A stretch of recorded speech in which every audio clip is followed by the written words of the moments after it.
فبأي آلاء ربكما تكذبان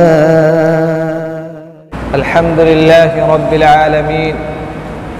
والصلاة والسلام على سيد الأنبياء والمرسلين وعلى آله وصحبه أجمعين أما بعد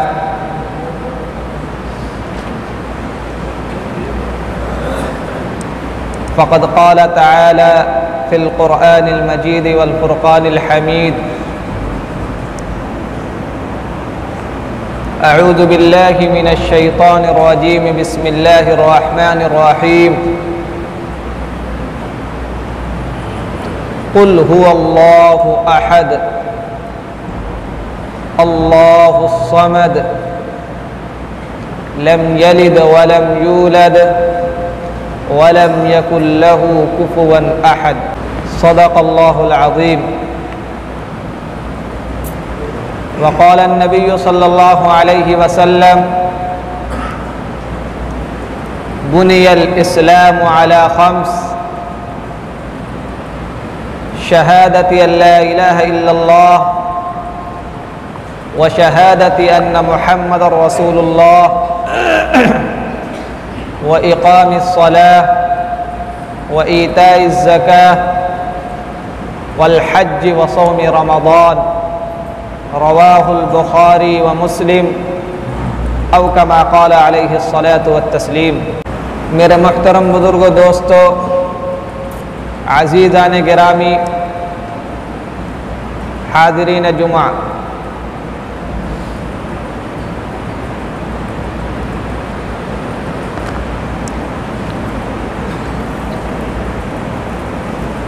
پچھلے مرتبہ جو بات ہوئی تھی وہ اس موضوع سے متعلق تھی کہ اس کائنات کو بنانے والا اور اسی طرح سے اس عالم کو بنانے والا، اس ورلڈ کو بنانے والا،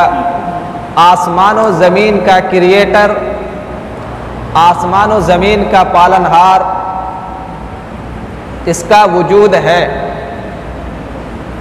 کوئی ذات ایسی ہے، کوئی ذات ایسی موجود ہے جس نے آسمان و زمین کو پیدا کیا، چاند سورج بنائے، سیارے کو تیار کیا اور ان تمام چیزوں کو اس عالم یعنی اس دنیا کے لیے مسخر کر دیا۔ میں نے کہا تھا کہ وہ آسٹریلیا کا وہ سائنسداں پال دیوس، کہ ان کے سامنے جب یہ theory I, theory of big bang, کہ اس عالم کا وجود کسی نہ کسی خالق کے ذریعے، کسی نہ کسی کریٹر کے ذریعے، کسی نہ کسی مالک کے ذریعے اس عالم کا وجود ہوا، تو اس پال دیوس سائنٹسٹ نے کہا کہ جب اس عالم کا وجود کسی نہ کسی بگ بینگ کے ذریعے ہے تو اس بگ بینگ کے ذریعے بھی کسی نہ کسی کا ہاتھ ہے، کوئی اس بگ بینگ کو کرنے والا ہے، کوئی ذات ایسی ضرور موجود ہوگی یا کوئی ذات ایسی ضرور موجود ہے جس نے اس بگ بینگ کو انجام دیا، جس نے اتنا بڑا کارنامہ انجام دیا۔ اور اس پر اس نے دلیل بھی پیش کی تھی کہ ہر دھماکے کے بعد تخریب ہوتی ہے، فساد ہوتا ہے، لیکن یہ ایک ایسا دھماکہ دنیا کی تاریخ میں اور عالم کی تاریخ میں اور ورلڈ کی ہسٹری میں یہ پہلا ایسا دھماکہ ہے جس دھماکے کے بعد تخریب اور فساد کے بجائے تعبیر وجود میں آئی، جس کا مطلب ہے کہ اس دھماکے کے پیچھے کسی کا ہاتھ تھا، اس دھماکے کے پیچھے کسی کا دماغ تھا، اس دھماکے کے پیچھے کوئی اپنا دماغ چلا رہا تھا، جس دماغ کا اور جس کے کارنامے کے نتیجے میں اس ورلڈ کا، عالم کا وجود ہوا۔ یہ تو وہ باتیں تھیں جو ہم دنیاوی لحاظ سے سمجھ رہے تھے، اور سائنٹسٹ حضرات، سائنسداں حضرات کیا کہتے ہیں ہم اس لحاظ سے ان باتوں کو سمجھے اور ان باتوں کو اپنے ذہن سے سوچے۔ لیکن اب یہ دیکھنا ہے کہ مذاہب عالم میں خدا کا تصور کیا ہے۔ دنیا میں بہت سارے مذاہب ہیں، ایک نہیں درجنوں اور سینکڑوں کی تعداد میں مذاہب ہیں، اور ان مذاہب میں سے چھوٹے بڑے سب طرح کے مذاہب ہیں، سب طرح کے ادیان اور ریلیجن سے ہیں۔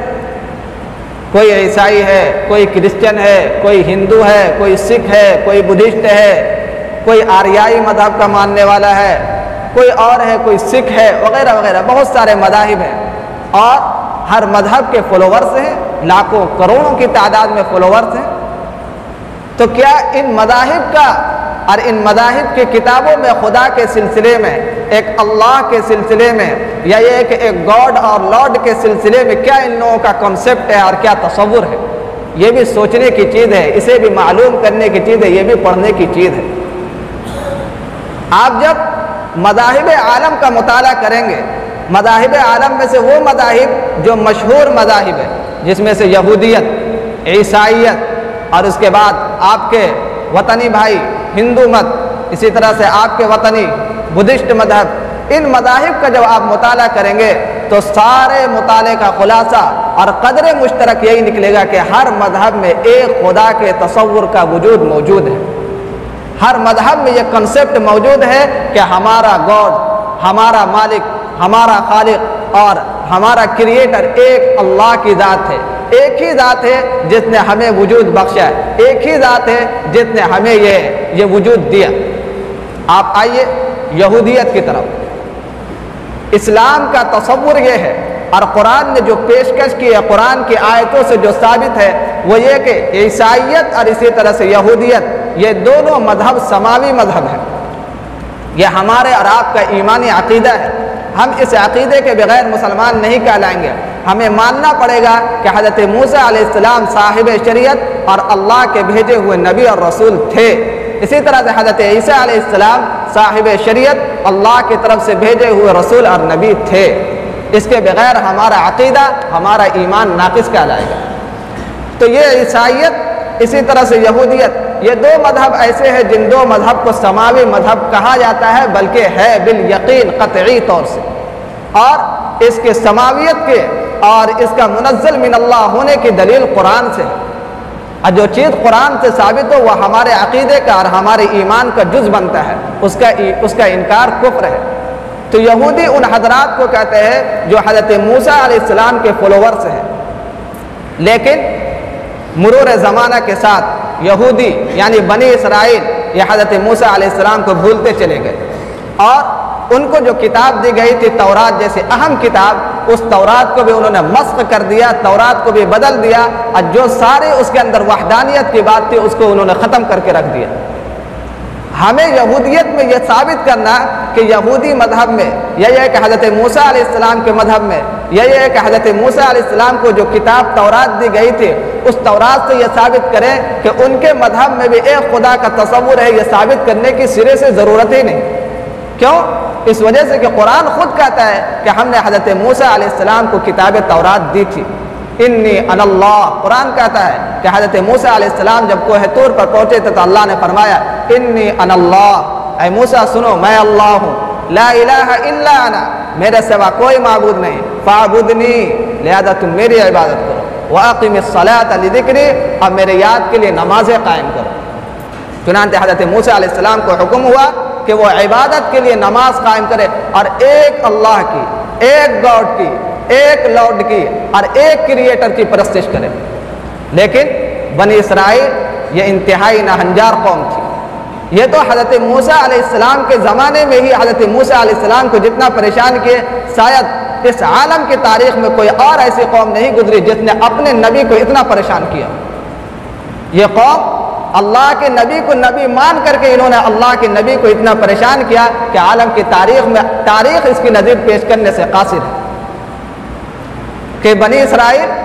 کہ حضرت موسیٰ علیہ السلام جب بنی اسرائیل کو لے کر کے دریا پار کیے، دریائے نیل، اور اس دریا میں فرعون غرق ہوا، فرعون کی قوم غرق ہوئی، اور اس کے بعد جب بنی اسرائیل کو لے کر کے حضرت موسیٰ علیہ السلام آگے بڑھے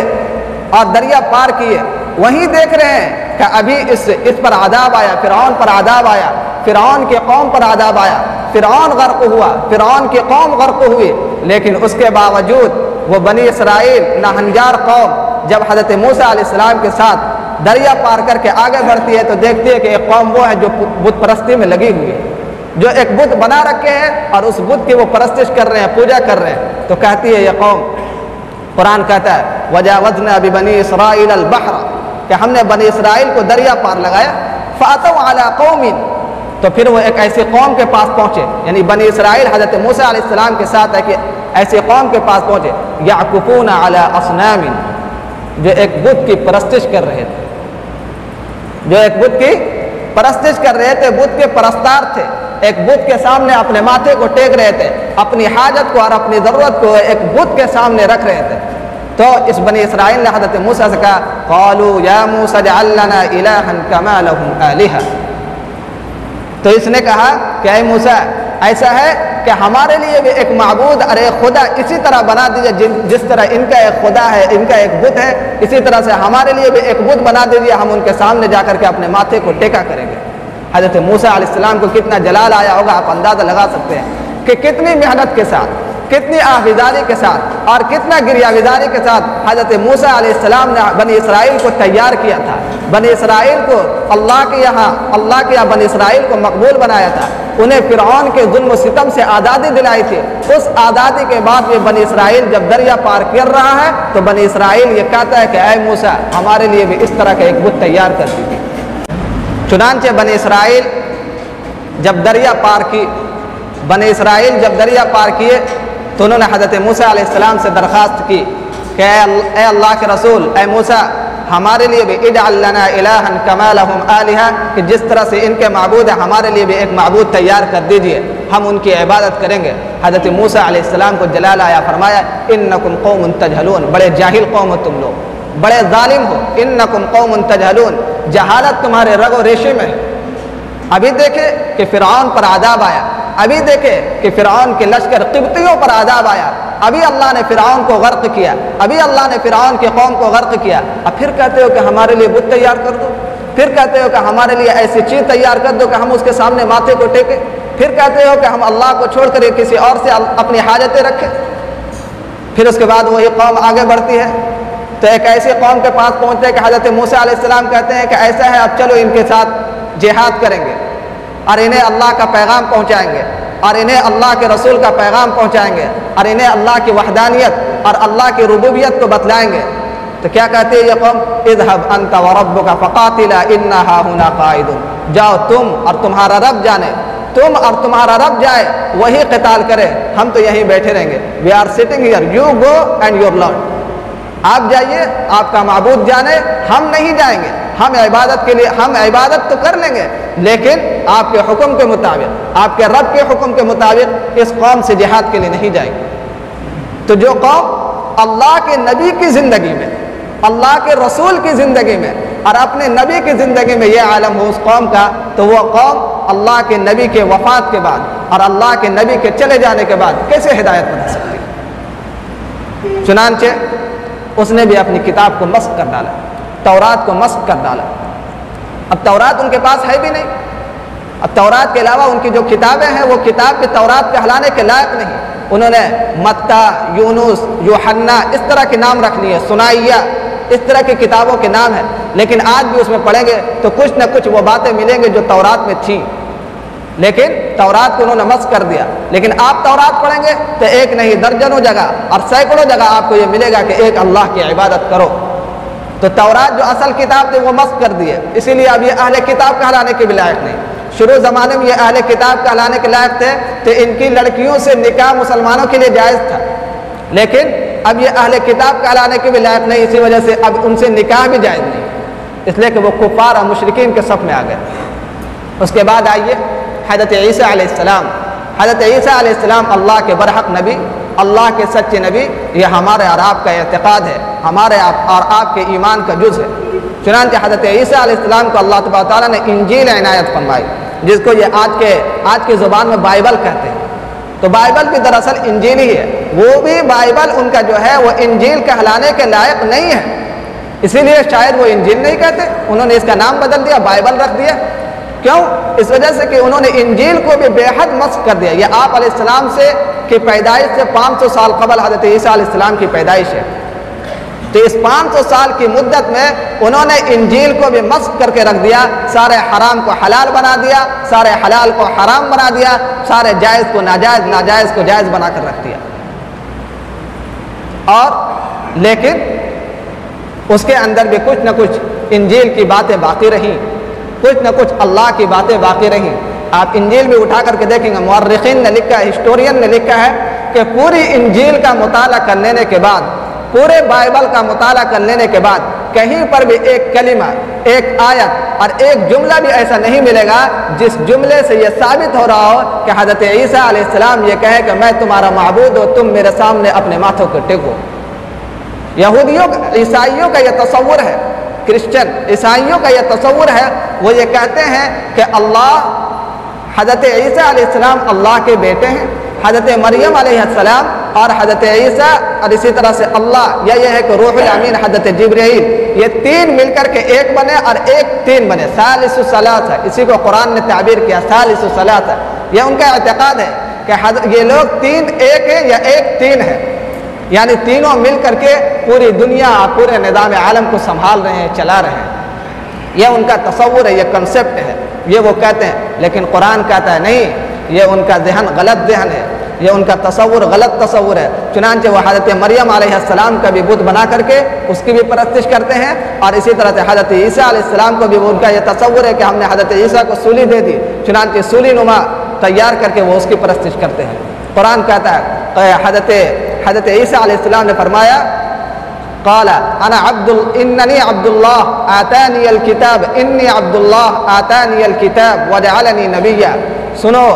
جب حضرت عیسیٰ علیہ السلام گود میں تھے اور ان کی ماں حضرت مریم علیہ السلام پر تہمت لگائی جا رہی تھی، تو اس وقت حضرت عیسیٰ علیہ السلام نے فرمایا انی عبد اللہ، میں اللہ کا بندہ ہوں.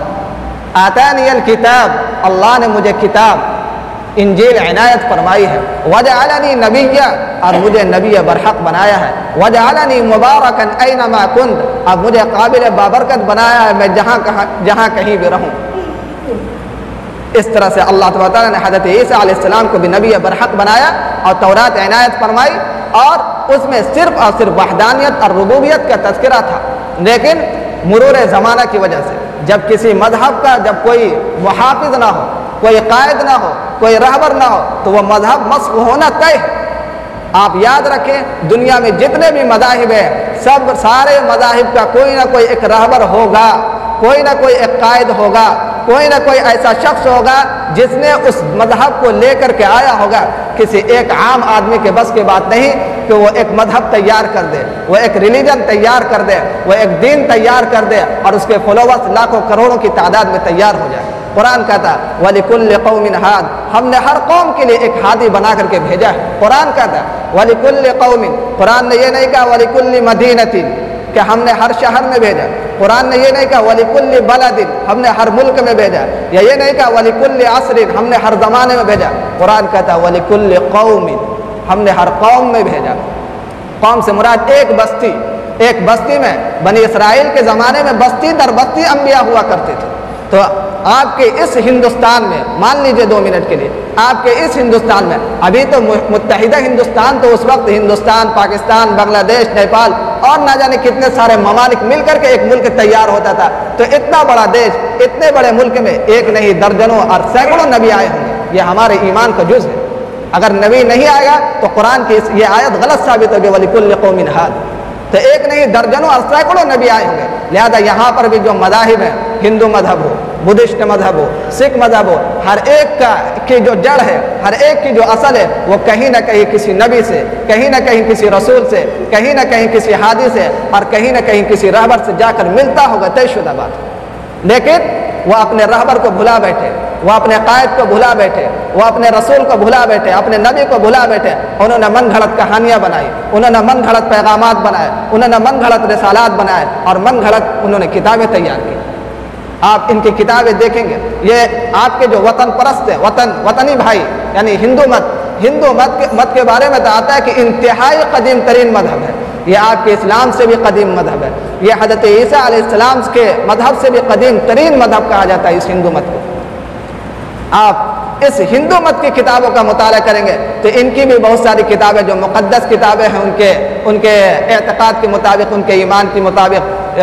یجروید، سام وید، اسی طرح سے اپنشد، اسی طرح سے گیتا، یہ ساری کتابیں وہ اپنے ان کتابوں کو وہ مقدس مانتے ہیں۔ آپ ان کتابوں کا بھی مطالعہ کریں گے تو ایک نہیں درجنوں کلمات وہ نکلیں گے جن کے اندر یہ کہا گیا ہے، جو بولا گیا ہے کہ ایک اللہ کی عبادت کرو، ایک خدا کی عبادت کرو، ایک لارڈ، ایک گاڈ کی عبادت کرو۔ ان کی اکثر کتابیں سنسکرت میں ہیں، چنانچہ یہ جو زبان انہوں نے استعمال کی ان کتابوں میں وہ سنسکرت کی زبان استعمال کی ہے۔ میں ایک دو لفظ اس کی پڑھ کر کے سناتا ہوں۔ ایک وید ہے، وید کے ولیوم نمبر 8، 8واں نمبر یعنی جلد نمبر 8، اس میں انہوں نے ایک منتر لکھا ہے، ایک جملہ لکھا ہے، ماں چتر یدی سنسد، ماں چتر یدی سنسد، جس کا معنی ہے ایک ایشور کی عبادت کرو، ایک لارڈ کی عبادت کرو، ایک گاڈ کی عبادت کرو۔ اور ہندو مذہب یہ تمام مذاہب میں واحد ایک مذہب ہے جن کے ایک نہیں کروڑوں خدا کا تصور ہے۔ بعض لوگوں کا تو اعتقاد، ہندو مذہب میں بھی بہت سارے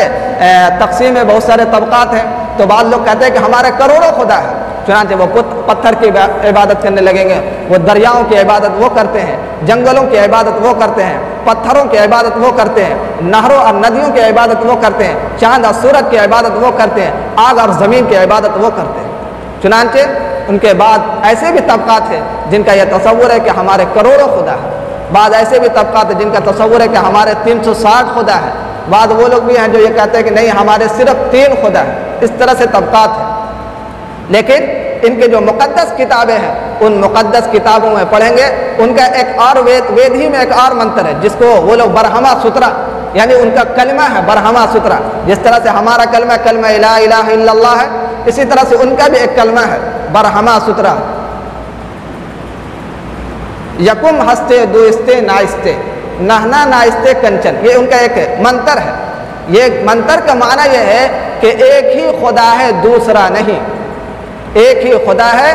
دوسرا نہیں، نہیں ہے ذرہ برابر بھی نہیں۔ یہ وید کے کتاب نمبر 8 یعنی جلد نمبر 8 میں انہوں نے یہ منتر لکھ رکھا ہے، اس کی کتاب میں یہ منتر ہے کہ مطلب یہ ہوا there is no God only one not a second one، کہ دنیا میں اور اس سارے عالم کا خالق، سارے عالم کا مالک، سارے عالم کا کریٹر ایک اللہ کی ذات ہے، ایک اللہ کی ذات ہے، ایک خدا کی ذات ہے، ایک بزرگ بالا برتر ذات ہے جس ذات نے اس سارے عالم کو وجود بخشا۔ اسی ذات کے سامنے ہمارا یہ ماتھا ٹکنا چاہیے، اسی ذات کے سامنے ہم اپنی ضرورت کو رکھیں، اسی ذات کے سامنے ہم عبادت کریں، پرستش کریں اسی ایک ذات کی۔ آپ اس طرح سے بدھسٹ مذہب دیکھیں، بدھسٹ مذہب کا جب آپ مطالعہ کریں گے تو اس مذہب کے اندر آپ کو صاف ظاہر طور سے تو یہ نظر نہیں آئے گا کہ جہاں یہ کہا جا رہا ہو کہ ایک خدا کا تصور ان کے مذہب میں، لیکن بدھ مذہب کا جب آپ مطالعہ کریں گے تو اس کا تعلق اسلام سے بہت ہی قریب نظر آئے گا۔ چنانچہ بدھسٹ کے بارے میں تاریخ میں لکھا ہے کہ ان کا جو اصل قائد اور رہبر جو تھے ہادی، وہ ہے گوتم بدھ۔ وہ کیا اس گوتم بدھ یہ ایک بادشاہ کا لڑکا تھا، تو اس کے ذہن میں یہ خیال آیا کہ بہت برائیاں ہیں، فحش باتیں بہت ہیں، سماج میں بہت ساری برائیاں ہیں، سماج میں لوگ غلط راستے پر چل رہے ہیں، سیدھے راستے پر نہیں چل رہے۔ چنانچہ وہ اپنے ذہن کو صاف کرنے کے لیے اور ایک اللہ کی تلاش میں، ایک خدا کی تلاش میں، ایک لارڈ کی تلاش میں وہ اپنے گھر سے نکلے۔ آپ اس کو ملائیے اللہ کے رسول جناب محمد رسول اللہ صلی اللہ علیہ وسلم سے کہ اللہ کے رسول صلی اللہ علیہ وسلم جب کفار مکہ کے درمیان تھے، جب انہوں نے دیکھا کہ یہاں کعبے میں، خانہ کعبہ میں 360 بت رکھے ہوئے ہیں، یہاں پتھروں کی پوجا ہو رہی ہے، یہاں برائیاں عام ہیں، یہاں فحاشی عام ہے، تو اللہ کے رسول کو بھی یہ فکر دامنگیر ہوئی کہ ہمارا کوئی ایک خدا ہوگا جس کی ہمیں عبادت کرنی چاہیے۔ چنانچہ اللہ کے رسول بھی اسی فکر میں وہاں سے نکلے غار حرا کی جانب۔ یہاں گوتم بدھ، یہاں وہ بھی جو ہے اسی فکر میں نکل رہا ہے ایک خدا کو تلاش کرنے کے لیے۔ نکلتے نکلتے وہ ایک دور دراز، کہا جاتا ہے کہ وہ گیا میں جا کر کے کسی ایک پیڑ کے نیچے بیٹھ کر کے اس کے سامنے یہ انکشاف ہوا، اور جو انکشافات ہوئے ہوں اور پھر وہیں پر بیٹھا وہ رہا، اور وہیں پر بیٹھا پھر وہاں پر اس نے اپنی خانقاہ بنائی۔ یہ تاریخ میں ہے۔ آپ دیکھیے اللہ کے رسول صلی اللہ علیہ وسلم کو یہی فکر دامنگیر ہوئی، ایک اللہ کی تلاش میں نکلے، وہ ایک خدا کی تلاش میں نکلے اور غار حرا میں جا کر کے عبادت شروع فرمائی تو حضرت جبرائیل علیہ السلام وحی لے کر کے آئے۔ یہاں بھی اسی تصور کے ساتھ گوتم بدھ کے بارے میں بتایا جا رہا ہے۔ میں یہ نہیں کہہ رہا ہوں کہ گوتم بدھ کوئی نبی ہوگا، لیکن یہ کہہ سکتے ہیں کہ ممکن ہو کہ بدھسٹ مذہب کا بھی کوئی قائد نبی ہوں گے، کوئی رسول ہوں گے جن کے نام کو انہوں نے بدل دیا، جن کے پیغام کو انہوں نے بدل دیا، جن کے کتاب کو انہوں نے بدل دیا، اور مرور زمانے کی وجہ سے یہ سارے کے سارے مسخ ہو گئے۔ اسی لیے گوتم بدھ کے بارے میں تو آتا ہے کہ یہ اسلام سے 2500 سال پرانا مذہب ہے۔ تو ظاہر سی بات ہے کہ جس مذہب کا کوئی محافظ نہ ہوگا، جس مذہب کا کوئی قائد نہ ہوگا، وہ مذہب کیسے بچ سکتا ہے؟ یہ تو ہمارے اسلام کے مذہب، اسلام کی فضیلت ہے، اس کی اہمیت ہے اور اس کی خصوصیت ہے کہ یہ آخری دین ہے، یہ آخری مذہب ہے، اس کا پیغام آخری، اس کا پیغام آفاقی، اس کی کتاب آخری، اس کی کتاب آفاقی، یہ مشرق و مغرب سارے لوگوں کے لیے، جنوب شمال سارے لوگوں کے لیے۔ تو اللہ نے اس کی حفاظت کا بھی ضمانت لی ہے کہ ہم قیامت تک کی اس کی حفاظت کریں گے۔ چنانچہ اس کے لیے علماء، محدثین، فقہا تیار کر رکھے ہیں جو ان مسلمانوں کے قائد ہیں، جو ان مسلمانوں کی قیادت کرتے ہوئے، ان کتاب کی حفاظت کرتے ہوئے، ان کے مسائل کی حفاظت کرتے ہوئے اور ان کے عقیدوں اور اعتقاد کی حفاظت کرتے ہوئے اسے لے کر چل رہے ہیں۔ اور آج بھی اسلام دین اسی اصلیت کے ساتھ باقی ہے جو اصلیت کے ساتھ آج سے 1400 سال قبل تھا۔ یہ اسلام کے مذہب کی خصوصیت ہے، اور خصوصیت کی وجہ بس صرف اور صرف ایک ہے کہ یہ آخری کتاب ہے، ہمارا نبی آخری نبی، ہمارا رسول آخری نبی، یہ دین بھی آخری دین ہے، قیامت تک چلے گا۔ قرآن نے کہا انا نحن نزلنا الذکر وانا له لحافظون، ہم نے قرآن اتارا اور ہم اس قرآن کی حفاظت کرنے والے ہیں۔ تو قرآن کی حفاظت کا یہ مطلب نہیں کہ ان کے حروف کی حفاظت کرنے والے ہیں، بلکہ قرآن اپنے تمام ما لہ وما علیہ کے ساتھ اس کی حفاظت کی ذمہ داری اللہ نے لی ہے۔ قرآن کے پیغام کی حفاظت کی ذمہ داری، قرآن کے معنی کی حفاظت کی ذمہ داری، قرآن کے مسائل کی حفاظت کی ذمہ داری، قرآن کے اعتقادات کی حفاظت کی ذمہ داری آج سے لے کر کے 1400 سال تک اور رہتی دنیا تک اور قیامت تک قرآن اسی شکل میں باقی رہے گا، حدیث اسی شکل میں باقی رہے گی اور شریعت اسی شکل میں باقی رہے گی جس شکل میں صحابہ کرام اور اللہ کے رسول کے زمانے میں تھی۔ تو یہ قرآن کا پیغام ہے۔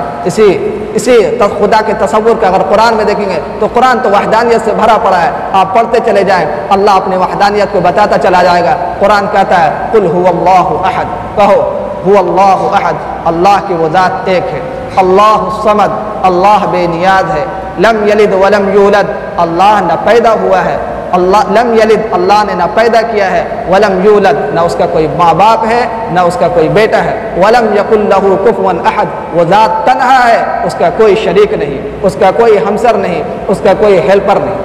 اللہ کی ذات پاک ہے۔ تو یہ ہمارا اور آپ کا اعتقاد ہے، یہ ہمارا اور آپ کا مذہب ہے، یہ ہمارے اور آپ کے ایمان کا جز ہے۔ اسی لیے حدیث میں بنی الاسلام علی خمس، شہادت لا الہ الا اللہ و شہادت ان محمد رسول اللہ، کہ بنیاد اسلام کی بنیاد 5 ستونوں پر ہے۔ سب سے پہلا ستون اس بات کی گواہی دینا کہ اللہ کے سوا کوئی معبود نہیں، ایک ذات اللہ کی ہے جو قابل عبادت ہے، ایک ذات اللہ کی ہے جو لائق عبادت ہے، و شہادت ان محمد رسول اللہ، ارے ایک اللہ کے رسول صلی اللہ علیہ وسلم کی ذات ہے جو رسالت کی ذات ہے، جو نبوت کی ذات ہے، جو شریعت کی ذات ہے، جو صادق اور نبی برحق اور نبی سچا اور صادق الامین ہے، قیامت تک کے لوگوں کے لیے امین ہے، قیامت تک کے لوگوں کے لیے نبی اور رسول ہے۔ دنیا میں مشرق میں رہنے والا ہو یا مغرب میں رہنے والا ہو، جنوب میں رہنے والا ہو یا شمال میں رہنے والا ہو، سارے لوگوں کی کتاب ایک، نبی ایک، شریعت ایک، چاہے وہ امت اجابت میں ہو یا امت دعوت میں۔ قرآن نے اسی پیغام کو سنایا، اللہ کے رسول نے اسی پیغام کو سنایا، ہمارا آپ بھی اسی پیغام کو سنا رہے ہیں۔ دعا فرمائے اللہ تعالی ہم لوگوں کو سچا، پکا اور کامل مومن رکھے۔ آخر دعوانا الحمدللہ۔